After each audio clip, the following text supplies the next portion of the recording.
Assalomu aziz do'stlar. Mana kimga shunaqa chesnoy archiydigan stanok kerak bo'lsa, bizga aloqaga chiqarasizlar.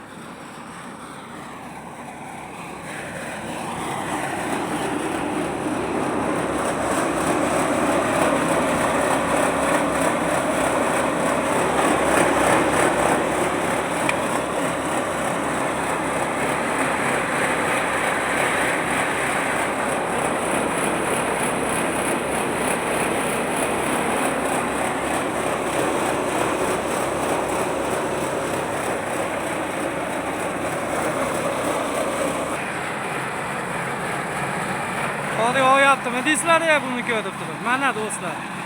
Shunday ajoyib uskuna kimga kerak? Bizga aloqaga chiqarasizlar mana.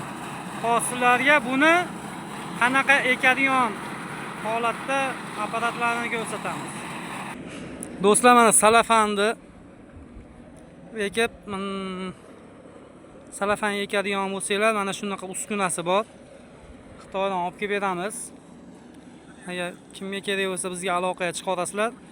Bu yerga salafan qo'yiladi. Salafanni tortib ketadi-da, bir yo'li pastidan teshib ketadi. Buni salafanni chesnoy ekadigan joyda. Ichkariga mana axlatlari teshiklardan chiqib ketar ekan. Axlatni ichidan chiqib ketar ekan. Mana bu teshib ketar ekan mana.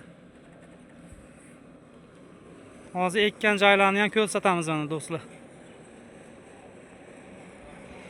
Hop.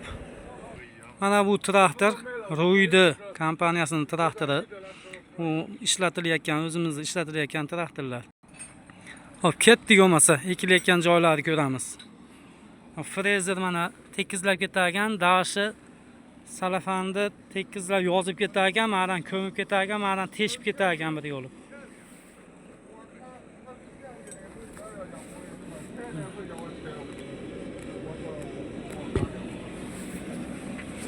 Salafanni yozib ketar ekan bu.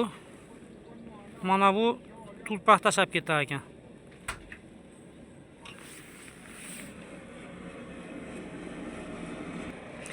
Do'stlar, endi ketdik. Ekilgan joyni ko'ramiz.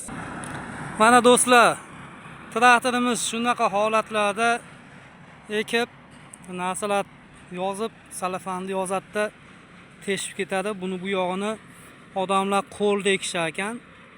Mana shu holatda ekan mana. Mana shu holatda kirgizib ketilar ekan. Mana.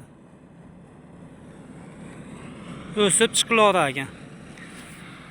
Traktorlarimiz shu holatda salafan qilib berar ekan mana. Ko'rib turganingizdek odamlar ekishadi ekan. Kimga shunaqa holatda chesnoy ekadigan apparat kerak bo'lsa bizga aloqaga chiqarasizlar. Telefon nomerlarimizni qo'yib qo'yamiz. Ko'rib turganingizdek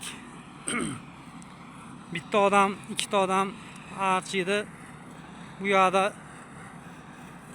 shuncha odam ekib o'sha ishni qilaveradi. Do'stlar, bizga aloqaga chiqinglar. Bizni kuzatishda davom etinglar. Biz sizlarga kerakli narsalar chiqarishga harakat qilamiz. Hammaga omad.